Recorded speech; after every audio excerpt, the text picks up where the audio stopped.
Assalamualaikum warahmatullahi wabarakatuh. Nama saya Ali Faisal Humam dari Pendidikan Ekonomi Amalam dengan nomor induk 187211513. Di sini saya akan menerangkan materi sejarah filsafat ilmu pendidikan. Jelaskanlah makna dan pemikiran aliran filsafat pendidikan, idealisme, imperialisme, dan realisme. Idealisme adalah suatu pandangan dunia atau metafisik yang mengatakan bahwa realitas dasar terdiri atas atau sangat erat hubungannya dengan ide, pikiran, atau jiwa. Dunia mempunyai arti yang berlainan dari apa yang tampak dari permukaannya. Secara umum, kata idealis berarti seseorang menerima ukuran moral yang tinggi, estetika, dan agama serta menghayatinya. Orang yang dapat melukiskan dan menganjurkan suatu rencana atau program yang belum ada. Materialisme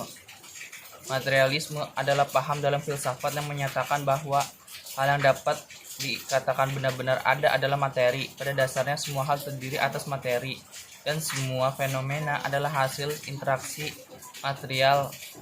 Materi adalah satu-satunya substansi. Sebagai teori materialisme termasuk paham ontologi monistik.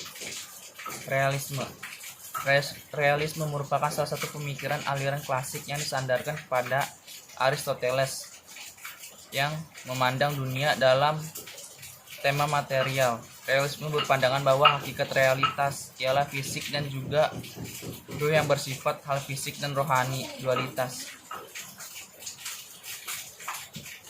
Jelaskanlah makna aliran pemikiran filsafat pendidikan di Indonesia. Aliran filsafat pendidikan. Ada banyak aliran filsafat yang tumbuh seiring dengan perkembangan zaman. Berikut adalah aliran filsafat pendidikan yang telah dikenali luas oleh para ahli pendidikan.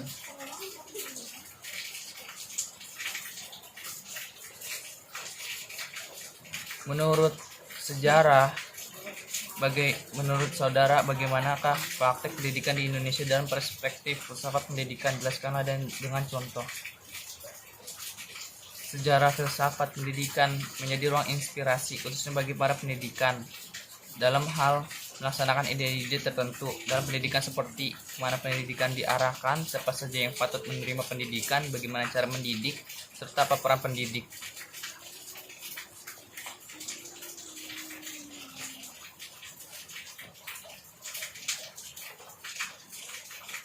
Peran analisis yaitu memeriksa secara teliti bagian-bagian pendidikan agar dapat diketahui secara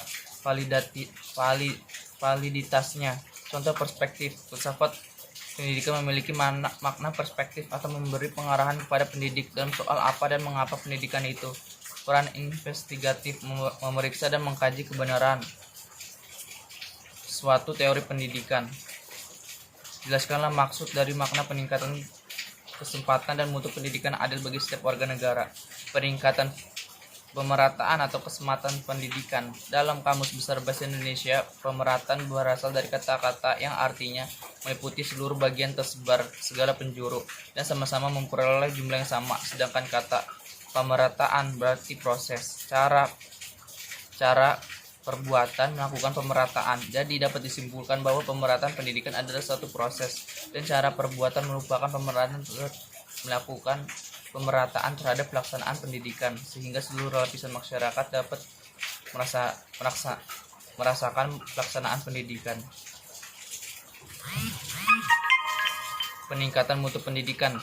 Sejalan dengan proses pemerataan pendidikan, peningkatan mutu untuk setiap jenjang pendidikan melalui proses juga dilaksanakan.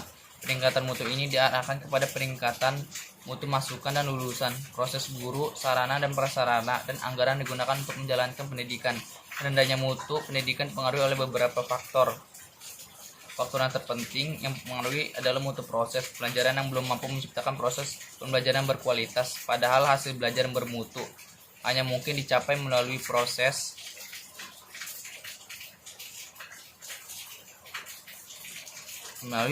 pembelajaran berkualitas.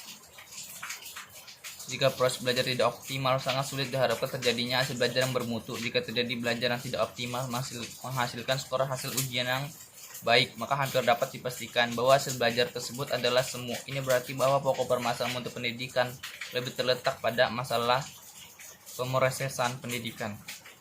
Itulah dari saya, sekiannya. Itulah dari saya, kurang lebihnya mohon maaf. Saya ucapkan terima kasih. Wabillahi taufiq wal hidayah. Wassalamualaikum warahmatullahi wabarakatuh.